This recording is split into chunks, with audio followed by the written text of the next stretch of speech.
Mesdames, Messieurs, Yorana et bienvenue dans votre journal sur TNTV au sommaire de ce dimanche 26 octobre. Ultime répétition avant le grand départ pour Miss France. Hina Opoku Devez, Miss Tahiti 2025, peaufine sa préparation avant Miss France. Entre catwalk, coaching et entraînement physique, la jeune femme ne laisse rien au hasard. 200 participants se sont rassemblés à Punaouia pour soutenir la lutte contre le cancer du sein. Une marche organisée avec l'appui de l'Association de la protection de la vallée de la Punaru. Pour en parler, Pito Tura'a Manaroa, trésorier adjoint de cette association, est notre invité de ce soir. Et qui dit dimanche dit votre rubrique sport avec bien évidemment un point sur la Hawaii Kinui, mais pas que. Oriane Otefao sera avec nous pour faire le tour de l'actualité sportive qui a fait vibrer le Fénois. Taekwondo, natation, rugby, de quoi nous faire bien transpirer.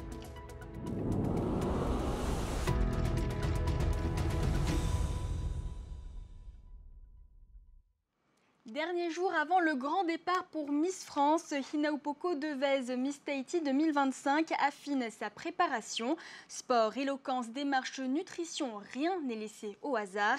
Une préparation millimétrée pour porter haut les couleurs du Fénois sur la scène nationale. Notre journaliste Hotu Iterei Colombani l'a suivi le temps d'une journée. Depuis son sacre en juin dernier, notre reine de beauté Hina Opoku Devez avance un peu plus vers son second objectif, Miss France 2026. Derrière le prestige et les paillettes, des heures d'entraînement, de persévérance et de passion pour se préparer à rayonner sur la scène nationale. J'ai hâte que cette aventure commence. Bien sûr, j'ai un petit peu de pression parce que j'ai envie de donner le meilleur de moi et on verra bien comment cette aventure va se passer. Mais en tout cas, j'ai hâte de rencontrer les Miss régionales. J'ai hâte de me lancer dans cette aventure parce que ça fait plusieurs mois que je me prépare. Parmi les critères d'élection, savoir s'exprimer avec assurance est essentiel. Hina Opoku travaille son éloquence avec rigueur, apprenant à s'exprimer avec justesse et confiance face au jury et au public. En fait, on a travaillé les questions pour les interviews, on a travaillé son discours, la culture générale. Le programme était bien chargé et ça s'est très bien déroulé parce que Hina Opoku est attentive et elle a envie de réussir, donc elle se donne les moyens. Comme vous le savez, Miss France est aussi un spectacle prestigieux et savoir défiler est tout aussi primordial. Depuis des mois, elle continue de perfectionner sa posture, sa démarche et son assurance sur scène. C'est un peu le facteur wow, hein. C'est ce qui va faire que on va être captivé par sa prestation le soir de l'élection, surtout pour la sélection des 5 finalistes. Et c'est vrai qu'en général, ce qui appelle les gens à voter pour une candidate plus qu'une autre, c'est sa prestation sur scène, c'est sa présence scénique et c'est beaucoup le catwalk qui aide à ça. Je suis contente d'enfin pouvoir entrer dans cette belle aventure Miss France. Je sais que je suis soutenue. Voilà, c'est pour ça que j'appréhende aussi, c'est de me dire que toute ma famille et toute la Polynésie française sera derrière moi, mais en même temps, c'est ce qui me motive. À chaque foulée, Hina Opoku affirme sa présence. Elle se prépare à représenter Tahiti avec élégance et détermination et tentera de ramener l'écharpe tant convoitée de Miss France 2026 au Fénois. Et puisqu'on parle de femmes d'exception, direction Papeno à la rencontre de Mihiroa, plus connue sous le nom de Vahine Taro. Ancienne employée de l'administration, elle a tout quitté pour se consacrer à sa passion, la culture du taro. Formée au centre de formation agricole, elle dirige aujourd'hui une exploitation florissante. Nicolas Pérez et Veimi Thierlo ont enfilé leurs bottes pour la rencontrer. Quand j'étais jeune, je me suis dit que jamais j'allais faire ce métier. Et moi, j'avais choisi un chemin différent. Je voulais plutôt travailler dans l'administration. J'ai fait des études pour, j'ai postulé à des postes de secrétaire administratif. Et à force d'accumuler des CDD et des remplacements, après, au final, je suis revenue dans le FAFU. C'est dans ce métier que j'ai vraiment ressenti mon utilité. Parce que quand tu vends ton produit et que tu as des retours positifs des clients, là, tu ressens vraiment de la reconnaissance, de la gratitude. Yarana, je me présente, Mihiroa Arite, et je suis agricultrice vivrière. Un matin, j'étais venue voir mes parents et d'en haut, j'avais vu maman dans le fafou. Et c'était un déclic. une évidence. En fait, je me suis dit, pourquoi aller chercher du travail ailleurs alors que le travail est juste là. Ce que j'ai appris dans cette formation, formation à l'installation agricole, c'est comment gérer une entreprise, comment créer une entreprise, comment te faire connaître sur les réseaux sociaux, Facebook, et aussi comment vendre ton produit. Alors, si demain on me propose un contrat dans l'administration, je refuse catégoriquement. Parce que aujourd'hui, je suis bien au FAPU et je ne regrette pas du tout mon choix. Dans le secteur primaire, les femmes, au temps de ma maman, elles n'étaient pas vraiment valorisées dans ce métier-là. On parlait plus des hommes. Ce n'est pas que femmes agricultrices, mais aussi tes femmes au foyer, tes mamans. Alors, tu as aussi ça à gérer à côté. Mais voilà, après, il faut savoir organiser son travail. Je remarque que les femmes sont plus régulières, plus constantes et qu'elles arrivent à faire le travail que les hommes aussi peuvent faire. C'est une fierté. Mon mari m'aide quand il peut, pendant le week-end ou sinon ses jours de congé. Il n'y a pas longtemps, j'ai accueilli 2 stagiaires. Heureusement aussi qu'ils sont là, ça m'aide beaucoup aussi au FAPU. Mais sinon, oui, la plupart du temps, je suis toute seule. Merci chérie. À Wahine, l'attente touche à sa fin. Dans quelques jours, le top départ de la première étape de la Hawaii Kinuiwa'a sera donné. À Afare, l'effervescence monte, rameurs en pleine préparation, visiteurs qui affluent et des commerçants bien décidés à profiter de cette vague d'énergie. Reportage sur place signé Naya Bennett. Si le Hawaii Kinui rime avec la fête du Va'a, c'est également l'occasion pour beaucoup de vendre du linge, vendre divers articles pour s'habiller, grande surface, mais également petits stands qui pullulent tout autour de cette route. Ça apporte beaucoup aussi le Hawaii Kinui, pas forcément que pour vous les rameurs, mais pour nous aussi les magasins, pour les petits commerces, comme vous avez vu là sur la rue, il y a plein de stands qui se sont installés. Et ça profite pour tout le monde, pour toute l'île. Et pour les rameurs aussi, c'est plus facile de venir ici sur l'île, s'approvisionner que de ramener de Tahiti, une charge en plus, du poids en plus, quoi. Un Hawaii Kinui, je pense, on va dire que c'est en quelques jours, on fait peut-être la moitié du chiffre d'un mois sur les bonnes années. Après, c'est vrai qu'après Covid, on a vu qu'il y avait moins d'équipage, donc moins... Là, on a l'impression que ça commence à reprendre. Manne financière pour beaucoup, mais également développement qu'il faut savoir maîtriser. Car si nombreux sont les rameurs, leurs familles et leurs amis à participer à cette grande course du Va'a, nombreux également sont les touristes à faire le déplacement. Pour eux, ils sont contents d'avoir du tourisme. Ils sont contents d'avoir du monde, avoir cette poche qui se remplit. Mais ce qu'on ne voit pas derrière, c'est que est-ce qu'ils vont venir, ils vont suivre notre qualité de vie. Une chose est sûre, que l'on soit rameur ou commerçant, la Hawaii Kinuiwa'a se prépare des mois à l'avance.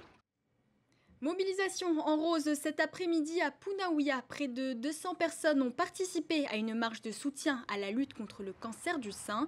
Membres de l'association pour la protection de la vallée de la Punaru, élus municipaux et Amazon ont marché de Veitavere jusqu'à la mairie avant un tamouré marathon festif. Et justement pour revenir sur cette initiative, en plateau avec nous ce soir, Pito Tuha'a Manaroa de l'association pour la protection de la vallée de la Punaru, Yorana. Yorana Mika. Alors tout d'abord, vous êtes une association engagée pour la protection de l'environnement et aujourd'hui vous vous associez à une cause de santé, celle de la sensibilisation au cancer gynécologique. Quel est le but de cette association ? Alors effectivement, là on a un nouveau bureau qui a été renouvelé au mois de juin. Donc avec les nouveaux membres du bureau, nous avons voulu en fait mettre en place des projets et soutenir des causes par l'action. Et cette année, en fait, la cause est Octobre Rose. Donc on a tous des mères, des sœurs, des tantes ou des cousines atteintes du cancer du sein. Moi-même, dans mon entourage, j'en ai. Donc aujourd'hui, c'était vraiment soutenir la cause d'Octobre Rose. Et derrière, le second objectif, c'était de donner une visibilité pour notre association, qui aujourd'hui est une association représentative avec 95% masculine. Donc aujourd'hui, soutenir une cause féminine, ça nous tient à cœur. Côté environnement, ces derniers mois, plusieurs de vos communiqués ont alerté sur des comportements irrespectueux dans la vallée. Est-ce que ce sont des incidents isolés ? Alors oui, au mois de juillet, à l'ouverture des visiteurs, on a pu constater que des visiteurs avaient laissé leurs déchets au refuge, alors qu'on avait communiqué sur le fait qu'il n'y a pas de déchets, et puis il faut ramener leurs déchets. Non, c'est un cas isolé, mais on a voulu quand même communiquer par la page Facebook de l'association pour communiquer sur le fait que le refuge n'est pas un dépotoir en fait. Et comment vous, les bénévoles de l'association, vous pouvez gérer concrètement sur des situations sur le terrain? Alors, ça nous arrive, hein, les adhérents, les membres du bureau, de ramasser des déchets sur le chemin quand on voit. Donc, l'année dernière, l'association, en septembre 2024, a effectué l'élitruage des déchets. Donc, c'est un coût très onéreux pour l'association.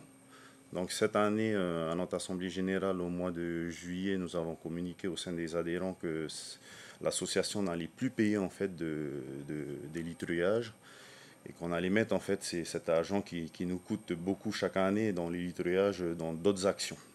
On va passer du côté de la sécurité. Donc en matière de sécurité, on se souvient qu'en 2023, il y avait un chasseur et un porteur d'orange expérimentés qui ont disparu à quelques mois d'intervalle.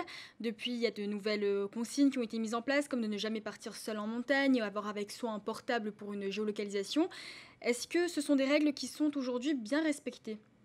Alors oui, aujourd'hui, ces règles-là sont respectées, mais elles sont aussi répétées à chaque fois. À chaque semaine où on commence notre nettoyage de sentier. Donc on répète, et puis aujourd'hui, cette année on a effectué on a affiché des pancartes en fait avant chaque rivière pour alerter en fait surtout aux visiteurs qui connaissent pas la vallée qu'en cas de crue, faut pas traverser. Est-ce que vous avez d'autres mesures concrètes ou des projets avant la réouverture de la vallée? Alors aujourd'hui, avec les membres du bureau, on souhaite on doit faire venir un prestataire en fait en montagne pour effectuer un devis, pour essayer de faire un pont flottant en fait par câble, pour en fait faciliter la traversée de la rivière en crue. Merci beaucoup Pito d'avoir accepté notre invitation. Merci à vous. Côté météo, la prudence est de mise dans l'archipel des Gambiers, placé en vigilance orange pour vagues submersion. Une houle longue et énergétique de sud-sud-ouest pouvant atteindre 3,50 m à 4 m est attendue cette nuit. Le Haut-Commissariat appelle chacun à la vigilance, éviter les sorties en mer, les activités nautiques et respecter les consignes des autorités. 6 ans d'absence et le retour d'un rendez-vous très attendu par les amoureux de la musique. Le Totara Festival dédié aux auteurs, compositeurs, interprètes du Fénois signe son grand comeback. 32 groupes, 110 musiciens et une scène en ébullition au Belvédère de Pirée. Ambiance et retrouvailles musicales dans ce reportage signé Nicolas Pérez. C'est en altitude, là où s'accrochent les nuages, que la musique a fait rage sur la scène du festival Totara. Durant 3 jours, 110 musiciens issus de 32 groupes se sont succédés dans des styles très éclectiques. Des artistes, compositeurs, auteurs, parce qu'on a des artistes interprètes, on en a beaucoup. Et là, on a des auteurs-compositeurs dans des styles différents. Des groupes plus ou moins confirmés, mais aux talents certains, qui, de par leurs influences, ont parfois du mal à trouver des scènes classiques. Pour eux, ce festival est donc une aubaine. C'est fantastique. On est, en tant que musicien, on est plus que gâtés. On prend un plaisir à jouer, que ce soit l'environnement, que ce soit le matériel, c'est incroyable. Et bien sûr, le public qui est top. Une scène ouverte qui ouvre le champ des possibles à des auteurs-compositeurs locaux qui œuvrent à promouvoir leur langue natale. À l'image de Vehetemanu, originaire de l'île de Reivave. L'idée, c'est de faire entendre cette langue déjà avant tout et de faire connaître à travers nos chants l'île, et peu importe les sujets, les thématiques. Et puis en même temps, c'est d'apporter aussi cette différence en fait sur les scènes. Une diversité musicale dont a profité un public tout aussi varié. Pour Aldo, leader du groupe 987 et animateur radio, ce vivier d'artistes devrait être plus soutenu. J'ai la chance avec mon boulot de pouvoir rencontrer même la scène underground de Tahiti. Et je sais qu'il y a une scène très variée, très riche et surtout talentueuse aussi, faut le dire. Et donc ce genre d'événement, ça permet à ces groupes-là de pouvoir se mettre en avant, de pouvoir s'amuser et partager. Le festival Totara, créé en 2010, aura une nouvelle fois permis de découvrir ces artistes dits underground et ambitionne déjà d'ouvrir sa scène à d'autres artistes du Pacifique. Et justement, la musique ne s'arrête pas là. Direction Hitia Otera où le conservatoire relève un nouveau défi. 5 professeurs ont posé leur instrument à l'école Moenoa Tebeihopu pour initier les enfants aux instruments avant. Objectif, créer d'ici 3 ans un orchestre de musique contemporaine avec les élèves de la commune. Un projet ambitieux que notre journaliste Tauhiti Tonyamusan a suivi dès sa genèse. Ils y vont à plein poumon. Et avec l'exercice de la balle, le professeur de musique perfectionne leur rythme. Durant 1h30 par semaine, ces enfants de CE2, CM1 apprennent à jouer d'un instrument de musique contemporaine, un projet pédagogique du Conservatoire de Polynésie à destination des écoles éloignées de la capitale. Donc sur 3 ans, on a l'espoir qu'un petit orchestre se dégage avec des élèves qui auront choisi de continuer dans cette aventure. 5 professeurs du conservatoire viennent à l'école 2 fois par semaine, répartis dans 4 sections. Ils apprennent d'abord à travailler un instrument avec des enfants de 7-8 ans et qui, pour certains, n'ont jamais touché de clarinette ou de cymbales. Donc il y a tout ce qui est body, le langage du corps, et tout ce qui est taper, frapper, ressentir les pulsations. Donc oui, j'ai adapté des vidéos que je cherche sur Internet et que j'adapte pour les enfants, que je ralentis, je change les instruments, je mets quelques phrases en tahitien aussi, histoire qu'ils se sentent chez eux. Je joue déjà du violon, la batterie, le saxophone. Dans ces instruments, j'aime la mélodie. Il y a 3 ans, la classe de Reya Tauru a créé 2 clips avec des instruments locaux. Le souhait du corps pédagogique aujourd'hui, c'est que ces enfants découvrent également les instruments dits classiques. Effectivement, on les trouve très très heureux de venir à l'école, très motivés. Et effectivement, ce sont des instruments inhabituels, comme le saxophone, la batterie. Et c'est vraiment un enrichissement pour les élèves. Une aventure musicale qui se traduira en juin par un gala que ces enfants offriront à leurs parents. D'ici là, toute l'école de Moenoa Tebeihopu a pu apprécier l'avant-goût d'un orchestre. Le groupe de jazz New Orleans Orchestra leur a offert un concert cette semaine.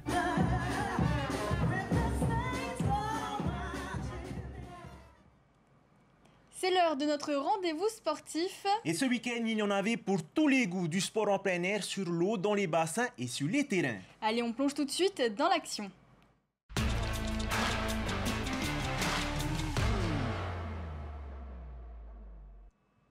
À Pirée, les meilleurs nageurs du Fénois ont replongé ce week-end pour le championnat de Polynésie en petit bassin. Une compétition relevée marquée par la présence d'une délégation venue de Nouvelle-Calédonie. L'occasion de mesurer le niveau et de renforcer les liens entre voisins du Pacifique. Immersion dans ce reportage. 25 mètres d'intensité et de vitesse. Le championnat de Polynésie en petit bassin marque le début de la saison à quelques semaines des grandes échéances nationales. 170 nageurs venus de tout le Fénois et même de Nouvelle-Calédonie. On va sûrement faire un stage en commun avec les 2 sélections calédoniennes et tahitiennes avant les Océanias du mois de mai.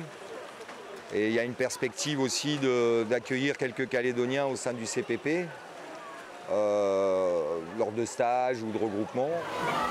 Des échanges, des stages communs, des projets de coopération, le sport devient aussi un pont entre les territoires. Alors évidemment, les jeunes sont contents d'être là, de pouvoir se confronter. Pour certains, ils connaissent déjà les nageurs tahitiens et c'est toujours un plaisir de pouvoir se retrouver entre voisins du Pacifique. Place au relais où l'esprit d'équipe prend le dessus sur la performance individuelle. Victoire de Imoua dans l'épreuve 4x50 mètres nage libre mixte.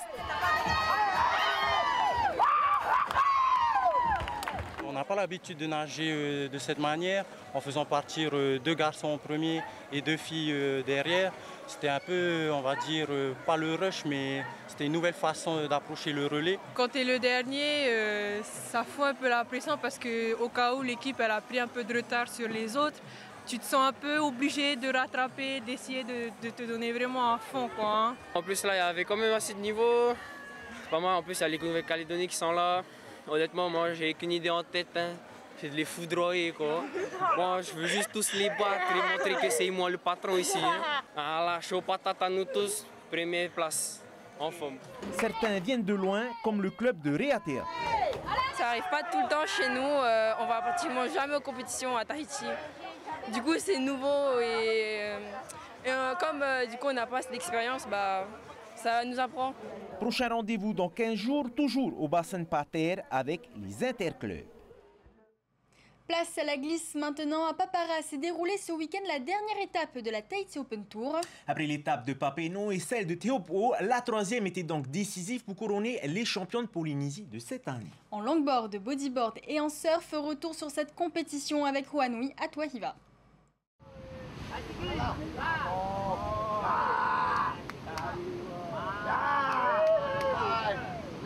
Troisième et dernière étape de la Tahiti Open Tour sur les vagues de Taharu à Papara. Dans des vagues d'1 mètre, surfeurs, longboarders et bodyboarders ont pu exprimer leur style et leur technique tout le long du week-end. Les meilleurs de la discipline étaient au rendez-vous pour faire le show. Ouais, j'ai vu, il y avait du level. Hein. Les gens ils ont bien démarré sur une première vague. Du coup, il fallait juste une deuxième vague pour compléter la série. Après, c'est bon, quoi. Chance d'avoir eu des bonnes vagues. Du coup, on verra la suite demain. Et espérons qu'on va gagner. Une compétition qui sert aussi de préparation pour certains, à l'image de Mihimana Brai, venu préparer ses compétitions à Hawaï pour le tour régional dans un mois. Comme depuis Teahupo'o, là, j'ai plus fait de compétition. Donc voilà, ça fait du bien de revenir un peu dans le bain. Et voilà, j'ai un objectif, c'est de prendre que des droites.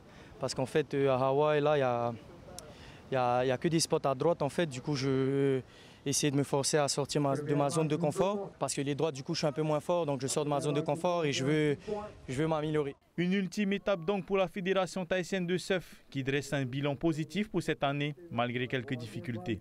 Bilan super positif, on a eu du très beau surf, on a eu de très belles conditions aussi à la compétition à Teahupo'o. Il y a de belles choses qui ont été mises en place, maintenant il y a toujours des choses à améliorer.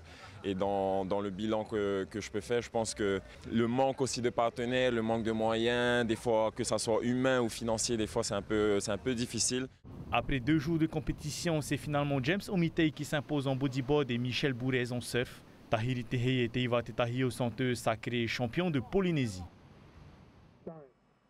Excellence, partage et ambition, le comité olympique de Polynésie française accueille un invité de prestige. Le champion olympique Jérôme Daré, manager de l'équipe de France masculine de rugby à 7, est en mission au Fénois. Durant son séjour, il rencontre les entraîneurs, anime un séminaire et fait le tour des clubs. Et ce soir, étape à Punaru pour un entraînement pas comme les autres.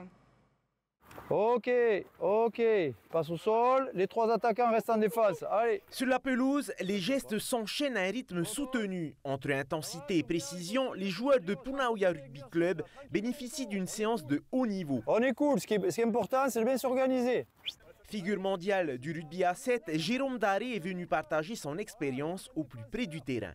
J'ai été invité par le comité olympique de la Polynésie française pour un partage d'expérience à la sortie des Jeux olympiques de Paris 2024 et permettre ce transfert-là, cet héritage, cet impact pour ambition des Jeux du Pacifique et permettre à Tahiti de continuer sa progression. Une approche qui séduit les clubs car au-delà de la technique, c'est une véritable culture du collectif que Jérôme Daré cherche à insuffler. Un état d'esprit qu'il retrouve déjà au Fénois. Il faut des gars comme Jérôme justement pour nous apporter un plus au niveau du Fénois. J'ai trouvé beaucoup d'ADN rugby, donc ça c'était très intéressant dans ce que j'ai vu. Et il me tarde de faire la séance de ce soir pour avoir un nouveau prisme, une nouvelle évaluation un petit peu des choses. En parallèle, l'entraîneur français anime un séminaire avec les cadres techniques du mouvement sportif polynésien. Thème du jour, esprit d'équipe et gestion du collectif. Une étape clé dans la préparation de Tahiti 2027. Le management, notamment l'accompagnement à la performance, la définition de haute performance, travailler sur l'état d'esprit, raconter l'histoire un peu qu'on va raconter dans le chemin de la performance et de ce qu'on veut réaliser quand on manage une équipe, quand on manage un projet et comme ici pour Tahiti avec Ambition Tahiti 2027. Ok, parfait. Une tournée inspirante orientée vers la performance et le partage avec en ligne de mire un même objectif, faire rayonner le sport haïtien jusqu'aux Jeux du Pacifique 2027. Allez, on rattrape le coup, allez. Allez, on change de rythme, place maintenant un tour express de l'actu sportive en bref et en images. Les stars mondiales de la pétanque sont au Fénouan. La famille Suchot, Quintet, Rocher et Robineau sont en séjour à Tahiti. Au programme, un tournoi d'élite du jeudi 30 octobre au dimanche 2 novembre au boulodrome de Papara pour la 3e Eitonui Cup. Les légendes françaises affronteront les sélections de Tahiti et Nouméa avant un week-end explosif en doublette, en triplette et au tir de précision. Un rendez-vous incontournable pour tous les passionnés de pétanque au Fénouan.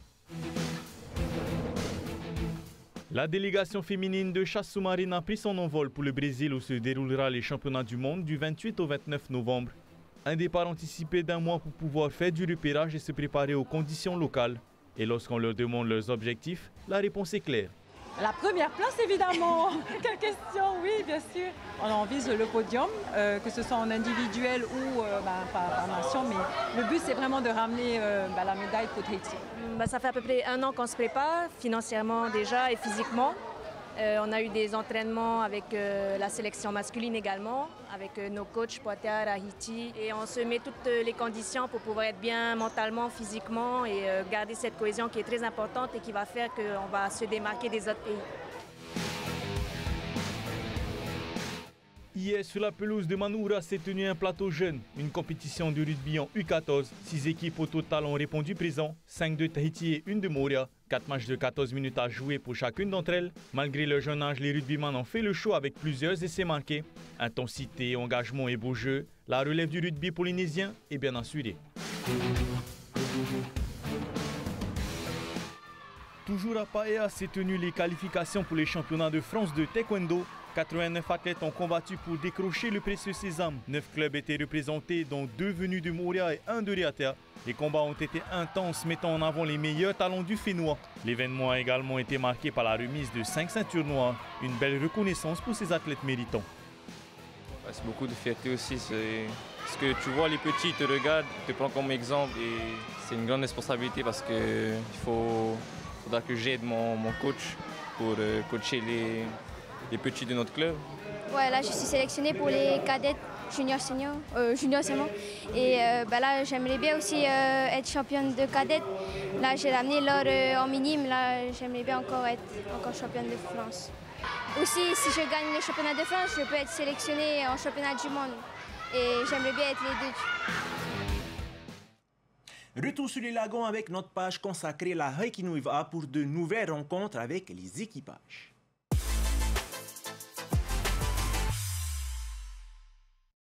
Elle est surtout reconnue pour ses boissons, mais la brasserie de Tahiti, c'est aussi une équipe de rameurs passionnés. À la Haikinuiva, ils seront 8 athlètes à porter les couleurs de l'entreprise. Une belle preuve que l'esprit d'équipe dépasse le cadre du travail. Rencontre signée Désiré Teivao et Huanui Atohiva. Leur journée commence souvent derrière un comptoir, dans un bureau ou sur le terrain. Et elle se termine ici, sur le lagon. Ces rameurs passionnés jonglent chaque jour entre obligations professionnelles et leur préparation exigeante pour la Haikinuiva. Pas évident les heures qu'on a. Hein. On a chacun des heures décalées. Du coup, on essaie au moins d'être 6 au moins la semaine, au moins 2 jours. Et le samedi, on essaie d'être tous présents pour faire un peu de longue langue. Cet équipage de la brasserie de Tahiti participe à sa 4e Haikinui de suite. L'année dernière, ils avaient pris la 20e place. L'objectif en 2025 est de faire aussi mieux. La performance, ça ne vient pas gratuitement. Il faut quand même un minimum. Hein. Après, je ne suis pas là à gronder tout le monde, à faire un peu de pression. Au contraire, nous, on vient du boulot, du coup, on se connaît déjà. Hein. La rame, c'est juste la continuité du travail qu'on effectue en équipe, hein. Soutenir le copain quand il y a un problème et trouver une solution et de faire avancer la pirogue devant. Hein. Parmi les 8 rameurs qui porteront les couleurs de la brasserie de Tahiti, on retrouve Alex Hunter, un Hongkongais passionné de VA. J'ai rencontré Hiroa il y a 2 ans lors d'une course aux États-Unis. On a discuté et je lui ai dit que participer à la Haikinui était un rêve pour moi et l'équipe a accepté que je participe cette année. Ça fait un mois que je suis à Tahiti et que je m'entraîne avec le groupe. Je suis en train de vivre une superbe expérience. La brasserie de Tahiti ne se contente pas de brasser des saveurs, elle brasse aussi des énergies, celle d'un équipage uni et prêt à affronter les vagues de la Hawaii Kinuiva. Et eux sont les grands favoris de ce rendez-vous. Les rameurs de la team OPT, double tenant du titre, visent cette année la passe de 3. Une équipe expérimentée, sereine, mais toujours affamée de victoire, comme nous l'explique Désiré Teivao. Allure de course, hein? Essaie de faire en moins de 13. Après la première victoire à la Molokai Hoe, la team OPT est de retour au Fénois, concentrée sur son principal objectif de la saison, la Hawaii Kinuiva. Pour décrocher cette troisième victoire de suite aux îles sous le vent, Josh Kronstedt peut s'appuyer sur un groupe de rameurs très soudé. Pour nous, c'est toujours sans pression. Le club, c'est une bande de copains. On vient pour s'amuser et tout. L'objectif, c'est prendre plaisir et que le meilleur gagne cette année encore. Depuis 3 ans maintenant, c'est pratiquement les mêmes bonhommes. On a la chance d'avoir Narei qui a rejoint le groupe avec Tawahiri Teena aussi, un rameur de Boura. Donc voilà, on a les rameurs qu'il faut. Maintenant, c'est à nous de choisir les rameurs qu'il va falloir, enfin déjà en forme pour le jour J. Un succès à Bora Bora cette année permettrait aux postiers de rentrer un peu plus dans la légende. Seuls les équipages de Shelva et de DTVA ont réussi l'exploit de remporter 3 années de suite la Hawaii Kinui. Ouais, c'est sûr qu'on a un cœur de gagner 3 fois de suite. Donc comme tu disais, il n'y a pas beaucoup de clubs qui l'ont fait. Les gars sont sereins, tout ça. Maintenant, ils n'ont qu'une hâte, c'est dans des coups de mercredi. On ne se met pas la pression et puis on la prend comme ça vient et puis on verra bien. C'est sûr que la passe de 3, c'est toujours, je pense, ça va être la plus difficile. Hein? Toutes les équipes se sont préparées encore plus, je pense. Et pas vraiment une pression, mais juste se dit dans la tête que cette année, ça va être la plus difficile. C'est une team OPT en confiance et sûre de ses forces qui aborde cette édition de la Hawaii Kinuiva. Mais la concurrence s'annonce rude, la bataille face à Shelva et Tahiti promet d'être belle et féroce. Une grande partie des rameurs ont pris le départ aujourd'hui en direction de Wahine. Un moment fort pour les équipes avant le coup d'envoi de la première étape ce mercredi. Nos envoyés spéciaux Désiré Teivao et Naya Bennett sont déjà sur place pour recueillir les impressions des athlètes. Parmi eux, 11 Vendéens venus des Sables d'Olonne. Si certains sont novices, d'autres participeront pour la 4e fois à la course mythique Immersion avec le club. 3 ans après leur dernière participation à la Hawaii Kinuiva, les rameurs du canoë-kayak Côte de Lumière sont de retour au Fénois. Romain, barreur ou capitaine sur la pirogue, a connu toutes les épopées vendéennes au Fénois. Donc c'est un énorme investissement déjà financier, puis voilà, c'est le Graal en fait, c'est la plus grande course. Quoi. On n'a qu'une chose, on a envie que de ça, c'est de venir ici. Quoi. Une fois qu'on y a goûté, on veut y revenir. Quoi. Voilà, les sensations sont bonnes, quoi. On commence à s'acclimater un peu aux conditions météo, à la chaleur. Parce que chez nous, c'est le début de l'hiver, hein, il doit faire 3 degrés chez nous en ce moment. Donc non, ça se passe bien. Après, on a un peu l'habitude, donc ça, on a pris nos marques. Aux côtés des anciens, on retrouve des petits nouveaux comme Rémi. Amateur de kayak, il découvre la Hawaii Kinuiva cette année. J'ai pas une grosse culture de la pirogue, donc j'ai appris avec les gars cette expérience au Sable d'Olonne. Mais ouais, il y a des similitudes. Après, ça reste, les supports sont différents, mais le travail de l'eau et de la rame reste le même. Et c'est de la synchro entre pagayeurs, donc tout ça, ça existe aussi en kayak. Pour ces grands amateurs de VA, être en Polynésie est l'occasion d'apprendre aux côtés des meilleurs et de continuer à progresser. Des éléments techniques aussi, un peu de détails sur les poignets qui doivent être légers, le moment où il faut mettre l'intensité dans l'eau, des choses qu'on peut pas voir en fait en vidéo et qu'on peut que ressentir quand on est à bord avec eux. Et des fois même quand on n'est que un ou deux sur une pirogue de Tahitien, tout de suite on sent en fait à quel moment ils appuient, à quel moment il faut relâcher, et vraiment la sensation de connexion qu'ils ont, quoi. Les rameurs vendéens font partie des 74 équipages engagés sur la Hawaii Kinuiva. Pas de réel objectif de classement. Le plus important pour ces passionnés de VA est de venir à bout des 3 étapes. Et pour finir notre rubrique cap sur les rendez-vous sportifs de la semaine. Sortez les rames pour le grand Hawaii Kinuiva du mercredi 29 octobre au samedi 1er novembre. Vous pourrez suivre toutes les étapes en direct sur toutes les plateformes de Tahiti Nui Télévision à partir de 7h du matin. Il y aura également de la pétanque au boulodrome de Papara du jeudi 30 octobre au dimanche 2 novembre avec la 3e Aito Nui Cup. C'est la fin de ce journal, merci de votre fidélité. Tout de suite, retrouvez votre émission Bien dans son faré, direction Moorea. Et juste après, plongez dans les coulisses de la Tahiti Fashion Week 2025. Demain, aux commandes de votre JT, retrouvez Veimiti Herlo. Je vous souhaite une excellente soirée et un très bon début de semaine à tous. Prenez soin de vous. Et sans attendre, place aux meilleures séquences sportives en musique. Bonne soirée à tous.